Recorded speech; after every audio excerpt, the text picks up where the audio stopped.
on espère que vous allez bien. Si vous nous suivez sur notre page Facebook, vous êtes déjà au courant de cette grande nouvelle. Figurez-vous qu'il y a quelques jours, il y a une équipe de tournage de l'émission Les Animaux de la 8 qui sont venus chez nous pour nous filmer avec Nora. Donc c'est une émission qui est diffusée tous les dimanches sur C8. Et en fait à cette occasion, on avait envie de faire une petite vidéo un petit peu pour vous expliquer comment ça se passe, l'envers du décor. On voulait aussi vous faire part de nos ressentis. Voilà, nos ressentis, comment on a vécu cette expérience et d'autres, parce que ce ne sera pas la première fois, en tout cas pour moi, qu'on a un reportage à la télé. Mais moi, oui. Pour Rose, c'était la première fois. C'était vraiment chouette. C'était vraiment chouette, exactement. C'est vraiment une expérience assez particulière. Et dans cette vidéo, on a décidé donc de vous expliquer un petit peu tout ça. À tout de suite.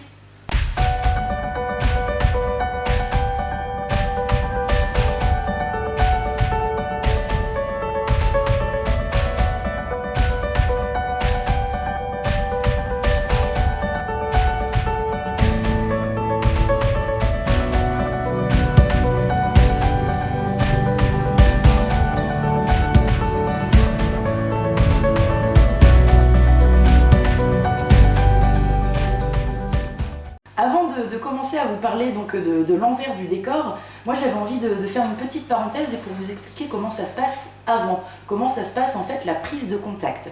J'imagine très bien que quand j'ai annoncé la nouvelle sur Facebook et quand le reportage va être diffusé, il y a des gens qui vont dire « Oh non, encore elle !» C'est sûr. Bon, ce qu'il faut savoir, c'est que moi je suis jamais allée chercher les journalistes. La plupart du temps, en fait même à chaque fois, ce sont les journalistes qui m'ont directement contacté. Alors, pourquoi ils me contactent moi à chaque fois? C'est vrai que je ne suis pas la seule personne en France qui a des rats, oui. Hein, clairement. Voilà. Donc, pourquoi à chaque fois c'est moi? Tout simplement parce que en fait, les journalistes, quand ils cherchent un sujet à mettre en place, qu'est-ce qu'ils font? Ils font comme tout le monde, ils vont sur Internet. Et ils regardent des vidéos. Ils regardent des vidéos, ils regardent des choses. Voilà, ils cherchent des mots-clés, donc oui. animaux. Et puis nous, ils sont tombés sur nous. Voilà, exactement. Donc en fait, ils font tout simplement un travail de recherche. Ils vont sur Google, ils tapent des mots-clés, donc animaux, une région ou quelque chose. Ils lisent aussi les presses locales, donc s'il y a un article dans le journal ou ce genre de choses, ça peut aussi les amener à vous trouver. Ils tombent sur des vidéos, etc., etc. Ce qu'il y a aussi, c'est que je pense que nous, on a quand même sur Internet la chance d'avoir une assez grande communauté. Sur la page Facebook, on est quand même plus de 7400 abonnés, presque 1400 abonnés sur la chaîne YouTube. En plus, voilà, du coup, on a une petite communauté autour de nous, ce qui fait que peut-être on arrive un peu plus rapidement dans les résultats quand il y a des recherches, en tout cas au niveau des rats. Donc c'est pour ça qu'à chaque fois, ça tombe un petit peu sur moi. Hein. Désolée pour les autres. Désolée, vraiment, désolée. Ça c'est vraiment important à savoir, c'est que moi je ne suis jamais allée chercher les journalistes. À chaque fois que j'ai eu l'occasion de passer à la télé, ce sont les journalistes qui sont directement venus à moi. Alors la première expérience télé que j'ai eue, c'était dans 30 millions d'amis. Oui, et ça c'était en 2009, donc en fin de cette année, ça va faire quand même 11 ans que j'ai eu la chance de vivre cette première expérience qui vraiment pour moi était une expérience extraordinaire parce que c'était la première fois et puis parce que de toutes les expériences télé que j'ai pu vivre, c'était la plus cool. Enfin, ça a pris du temps, on avait le temps pour faire les choses, on n'était pas pressé et du coup c'est vrai que c'était très agréable.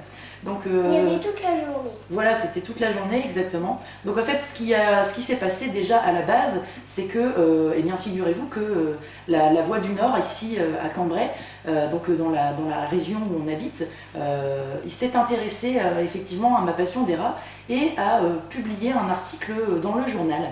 Et en fait, il y a un journaliste de 30 millions d'amis qui est tombé sur cet article et qui a trouvé ça intéressant, qui du coup m'a contacté par téléphone. Ensuite, il est venu à la maison me rencontrer une première fois. On a pu discuter de ma passion, discuter éventuellement des choses qu'il était possible de faire et de mettre en place pour faire un petit reportage à la télé.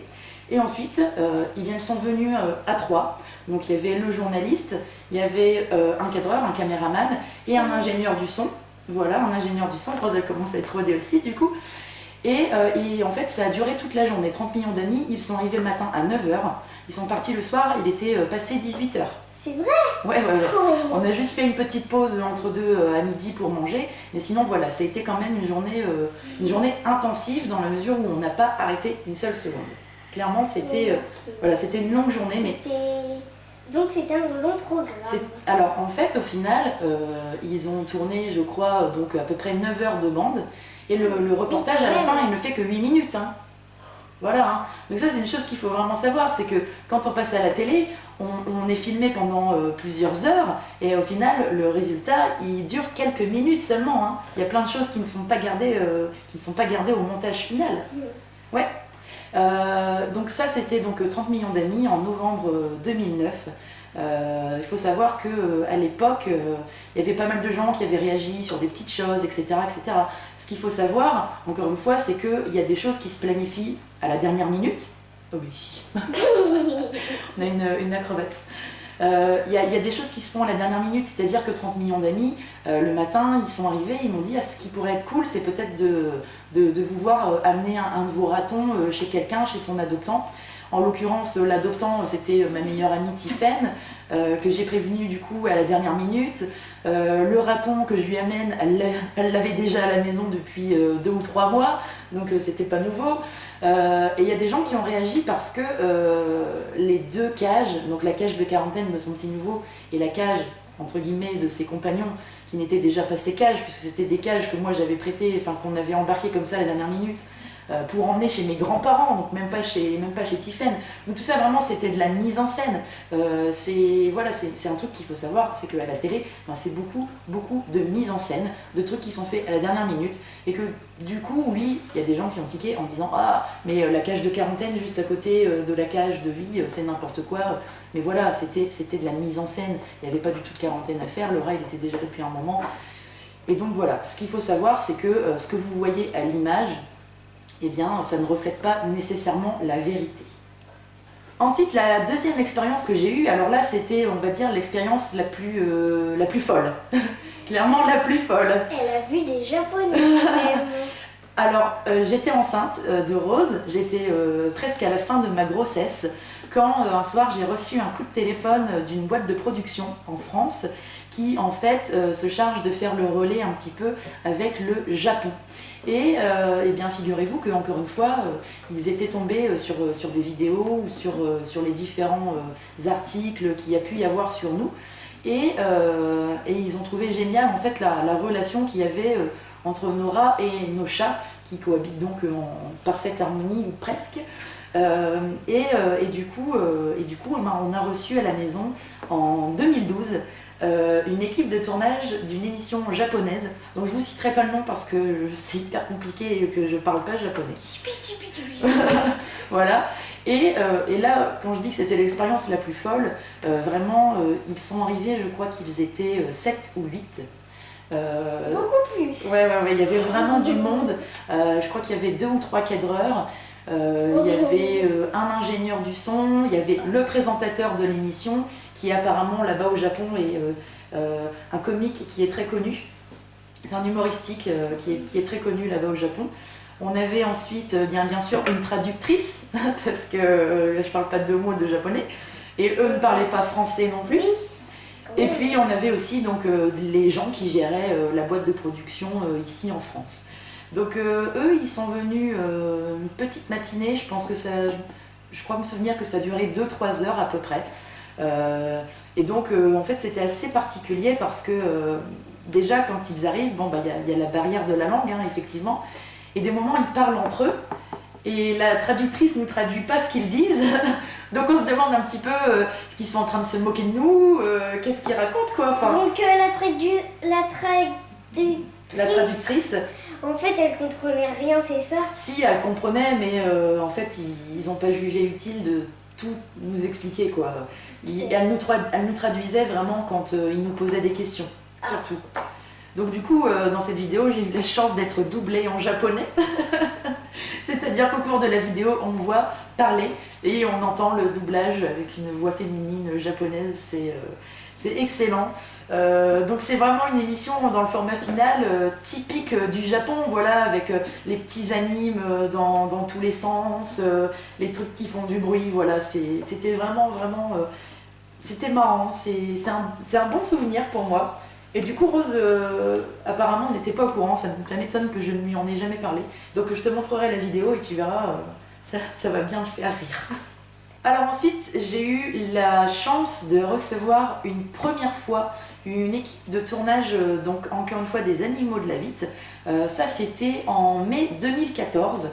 Donc Rose, à l'époque... J'étais déjà née et j'avais 2 ans. Rose avait 2 ans exactement, donc elle était bien entendu trop petite pour qu'elle puisse passer à l'image. Alors cette première expérience, sincèrement, je l'avais assez mal vécue.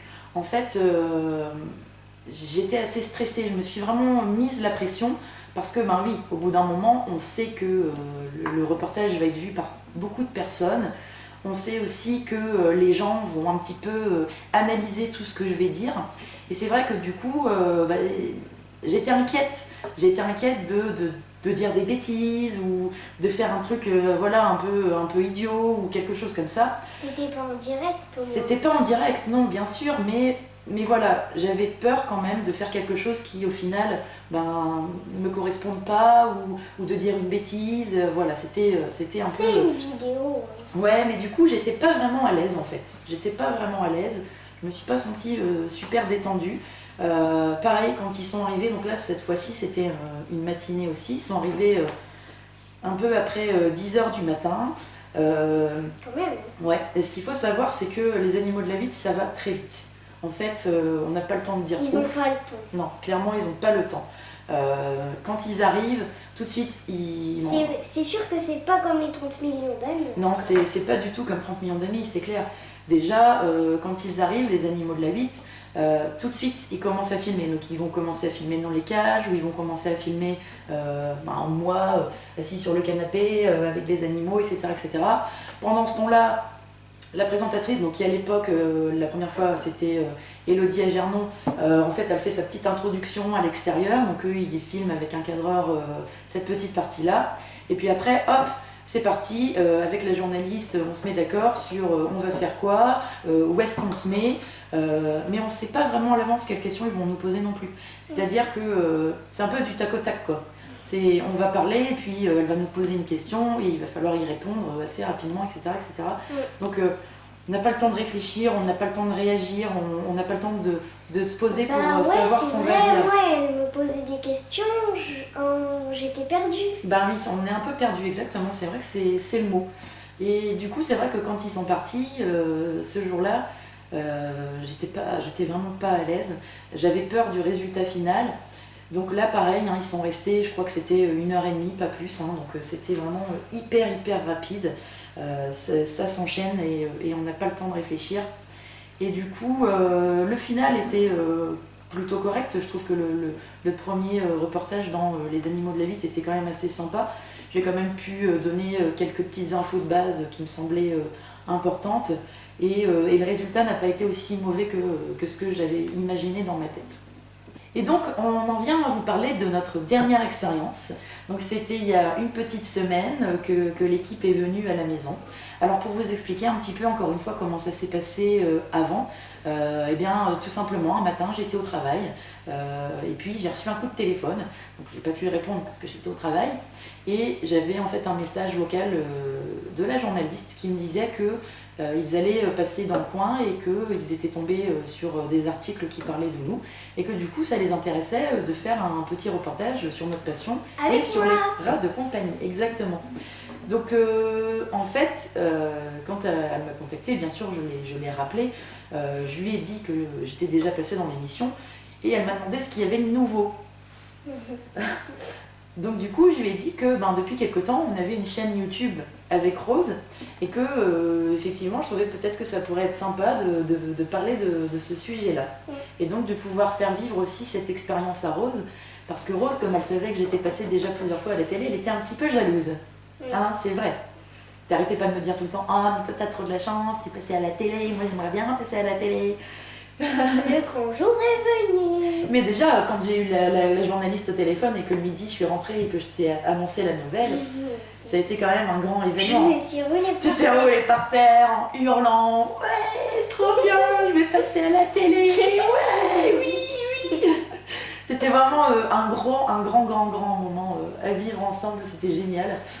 Et du coup, 15 jours plus tard, c'est le grand jour. Donc ce qu'il faut savoir hein, avant, c'est que c'est vrai que encore une fois, j'étais vraiment très très stressée les jours avant. Donc à partir du moment où j'ai su... Comme moi quand même. Ouais, comme toi je suppose bien sûr. À partir du moment où j'ai su quand est-ce qu'ils allaient venir, dans ma tête ça a été un peu le chaos. Je réfléchissais, il faut que je fasse ci, il faut que je fasse ça, il faut que je prépare ci, il faut que je prépare ça. Qu'est-ce qu'ils vont poser comme question, qu'est-ce que je vais pouvoir répondre. Voilà, c'était vraiment le bordel dans ma tête. Clairement, mon cerveau partait dans tous les sens. J'étais en panique totale dès que je commençais à penser à ça. J'avais le cœur qui s'accélérait. Moi, c'était tout. Ben oui, voilà, on est hyper stressé. C'est vrai que on le sait maintenant, on sait qu'il y a plein de gens qui vont voir le truc. On sait qu'il y a plein de gens qui vont analyser. On sait qu'il y a plein de gens qui vont pas être contents et qui vont critiquer. Et même si c'est pas le plus important, parce que le plus important au final, c'est quoi? C'est l'expérience que nous on a vécue ensemble. Bon ben voilà, moi c'est vrai que j'ai quand même un peu du mal à passer au-delà de ce que les gens disent quand j'estime que c'est pas légitime. Je pense que voilà, Nora sont pas malheureux, je pense que je connais plutôt bien mon sujet. Donc oui, quand il y a des gens qui viennent un peu critiquer, ça a tendance à m'agacer. Et là en l'occurrence, comme il y avait Rose, c'est vrai que c'était encore plus compliqué pour moi de gérer ça, parce que j'avais pas envie que Rose vive mal cette expérience. J'avais pas envie de transmettre non plus mon stress à Rose, parce que il n'était pas question que pour elle ce soit quelque chose de stressant ou de traumatisant. Donc ça a été un petit peu compliqué à gérer. Et donc le grand jour est finalement arrivé. Donc j'ai passé toute ma matinée à nettoyer la maison encore, à ranger, à faire les cages, à préparer les rats, et puis à préparer Rose et à se préparer. Et donc, ils sont arrivés. Donc là, c'est le débarquement. Hein. Total. Allez, tout de suite. Ils sont arrivés, ils étaient donc 6. Ouais. Donc on avait 2 cadreurs, donc 2 caméramans. Une journaliste. Un ingénieur du son. Oui. Ensuite, il y avait les 2 présentatrices, donc Élodie Agernon et Sandrine Narciset. Donc la dernière fois, il n'y avait que Élodie Agernon qui était venue. Là, cette fois-ci, elles étaient toutes les 2. Et du coup, c'était Sandrine Narciset, par contre, qui a fait l'interview. Donc pareil, hein, ils arrivent, ils envahissent, hein, clairement, ils envahissent la maison. Ouais. C'est quand même assez impressionnant. On n'a plus vraiment l'impression d'être chez soi. C'était tout de suite, faut déballer les caméras. Voilà, c'est ça. Tout de suite, ils arrivent, ils sortent les caméras, ils vont c'est bonjour, on sort les caméras. Voilà, exactement. Voilà. Ils vont faire les prises, ils vont faire des prises dans la cage pour filmer les rats. Ensuite, ils ont fait quelques prises ici aussi, pareil, sur le canapé avec toi. Et avec Pipouille et les rats. Avec les chats, avec les rats. Pendant ce temps-là, encore une fois, il y avait Sandrine Narciset qui était à l'extérieur en train de préparer sa petite introduction à la vidéo. Et d'un seul coup, quand Sandrine Narciset arrive, ça veut dire que c'est le moment où il faut commencer à tourner. Et donc là, ils mettent tout en place, ils mettent les lumières en place, les caméramans se mettent en place, on définit, elle va entrer par tel côté, on va s'installer à tel endroit, on va mettre les rats à tel endroit, on va faire ci, on va faire ça.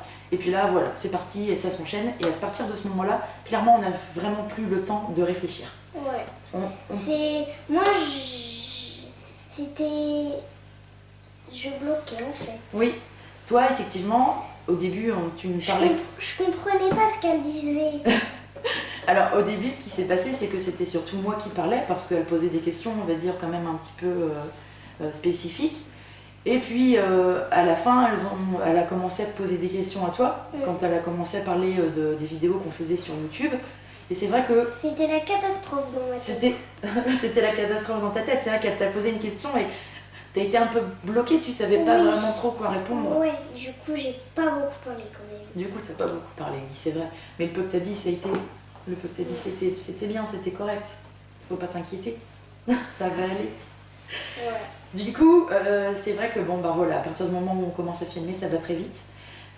Et quand ils ont terminé et qu'ils décident de partir, en 30 secondes, c'est tout de suite. Il n'y a plus personne. Hein, ils arrivent, ils déballent et après, quand ils partent, ils reprennent tout et ils s'en vont. Et voilà, Et puis voilà, c'est vrai que tout au long du tournage caméra de l'interview, on a la journaliste qui est comme ça, il ne nous reste plus qu'autant, vite.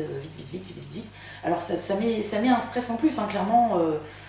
En plus, voilà, elle pose des questions, moi je suis une passionnée, donc nécessairement j'ai envie de répondre correctement à ces questions. Et j'ai envie de donner une réponse qui soit claire et précise. J'ai pas envie juste de répondre par oui ou par non, ou de donner une phrase de 5 mots. J'ai envie que, voilà, de partager ma passion. Parce qu'avant tout, pour moi, ce qui est important quand on passe à la télé, c'est pouvoir transmettre notre passion, c'est pouvoir transmettre des informations. C'est exactement comme les vidéos qu'on fait. Moi, j'ai dit que ça, si on est en train de tourner, c'est pour apprendre des choses aux gens. Exactement, exactement. On fait pas ça juste pour passer à la télé, on fait pas ça pour la gloire, hein, absolument pas. On fait ça parce qu'on a envie de partager notre passion, parce qu'on a envie, voilà, de pouvoir donner une bonne image des rats aux gens qui n'aiment pas forcément, parce qu'on a envie de pouvoir donner quelques infos. Parce que les rats, c'est pas que... Ils croient que eux, c'est bête. Les gens croient surtout que les rats, c'est des animaux qui sont sales. Et c'est un animal qui fait un petit peu peur. Mais voilà, c'est absolument pas le cas. C'est gentil. Et oui, et nous... C'est gentil et c'est mignon. C'est gentil, c'est mignon, c'est hyper intelligent, hyper affectueux, hyper attachant. Et nous, c'est ça qu'on a envie de montrer aux gens. Et ces expériences à la télé, c'est vraiment l'occasion et la chance de pouvoir partager ça. Donc voilà, du coup, après, quand ils sont partis, ben, c'est vrai que on pousse un grand soupir de soulagement quand même. Ouais. On se dit, ça y est, c'est passé. On peut se détendre. Oui. Mais en fait, moi, je me détends pas du tout. Parce que immédiatement, je commence à cogiter, je commence à réfléchir à ce que j'ai dit, je commence à me dire, mince, j'ai dit ça, et en fait, ça, c'est pas bon, c'est une erreur. J'ai dit ça, là, j'ai un petit peu bafouillé, bon, j'espère qu'ils vont pas mettre ça. Ou bien, à ce moment-là, j'ai pas forcément dit les choses ou formulé les choses comme j'aurais eu envie de les dire. Oui, donc, parce que ça peut être comme une vidéo, on doit la refaire. Oui, mais alors, dans les faits, même si c'est pas tourné en direct, on a quand même peu de chances qu'ils nous disent on recommence. Il faut vraiment bafouiller pour qu'ils vous disent non, on reprend. Et dans ces cas-là, c'est hop, on enchaîne quoi, voilà. Ouais. Donc c'est vrai que du coup, même si c'est pas du direct, on n'a quand même pas beaucoup de manœuvres possibles, on va dire, en termes de reprise, ou en tout cas de renouvellement d'une scène ou de quelque chose qui est dit. Du coup maintenant, moi j'attends impatiemment que le grand jour arrive. Voir le reportage. Février. Donc voilà, exactement. Le reportage sera diffusé donc le dimanche 23 février sur C8 à partir de 10h40. Donc pareil, encore une fois, je voudrais quand même le redire. Là, ils sont restés un tout petit peu plus d'1h30. Donc c'est la 8. C'est la 8, c'est la 8, exactement, Rose. Donc ils sont restés un petit peu plus d'1h30. Et au final, le reportage va faire 3 minutes. Oh non. 3 minutes, c'est pas possible. C'est tellement peu. Comment voulez-vous pouvoir passer des infos en 3 minutes? Ouais, parce que nous, on a quand même passé 1h30. Voilà. Bon, alors on n'a pas été filmés, nous, pendant 1h30. Je pense que l'interview en lui-même, il a peut-être duré 40-50 minutes. Ouais. Un peu moins d'1 heure. Donc en 1 heure, j'ai quand même pu dire beaucoup de choses. Ouais. Et au final, ce qui va rester, ça va être hyper raccourci. Donc c'est dommage, c'est vraiment dommage. Mais bon, c'est comme ça. Le principal, c'est qu'on en parle. Moi, c'est ce que je dis. 3 minutes, c'est mieux que rien. Donc il faut prendre les choses. Au moins, c'est qu'on est passé à la télé. Au moins voilà, exactement, on a pu passer, on va pouvoir passer à la télé et transmettre. C'est pas encore et transmettre cette passion qu'on a pour les rats. Donc le dimanche 23 février à partir de 10h40 sur C8. Moi j'attends avec impatience donc de voir ce qu'ils ont gardé au montage. Et puis voilà, d'être contente ou bien à la fin de pleurer, tout simplement. Il y avait aussi une petite chose dont j'avais envie de vous parler dans cette vidéo, donc qui se consacre à nos expériences à la télé. Il faut savoir qu'il y a aussi des choses que je n'ai pas faites et que j'ai refusées. Donc, passer à Fort Boyard. Alors, il y a eu une première fois, ça c'était il y a quelques années, je ne sais plus exactement en quelle année c'était, où j'avais été contactée par M6. M6 à l'époque diffusait quotidiennement en fin de journée ou en début de soirée une petite émission en fait on va dire de vie qui traitait un petit peu de tous les sujets et il réalisait à ce moment-là un reportage sur les animaux nus. Et du coup, il m'avait contacté parce qu'il voulait savoir si j'avais des rats nus. Sauf qu'en l'occurrence, à l'époque, j'en avais pas. Donc j'avais dû refuser de faire cette petite émission parce que j'avais pas de quoi répondre à leur sujet. Et c'était du coup des gens que je connaissais. Parce que sinon, tu serais arrivé, t'étais comme ça avec un rat. Non, à l'époque, à ce moment-là, j'avais pas de rats nus. Donc voilà, du coup, j'ai décliné cette demande. T'avais que des rats poilus. Ouais, il y avait que des rats poilus. Le seul rat qui était pas tout à fait poilu à l'époque, c'était Helvète. Et elle était double rex. Donc elle avait pas des masses de poils, mais elle en avait. Donc elle était pas totalement nue et donc c'était pas vraiment ce qui les intéressait. J'imagine le truc. Et puis là, plus récemment, ça remonte à courant 2019, donc il y a quelques mois maintenant. J'ai été contactée par une agence de casting. Alors à l'époque, c'était un petit peu mystérieux, hein, parce que comme le sujet était un petit peu secret, on m'a pas trop dévoilé ce dont il retournait.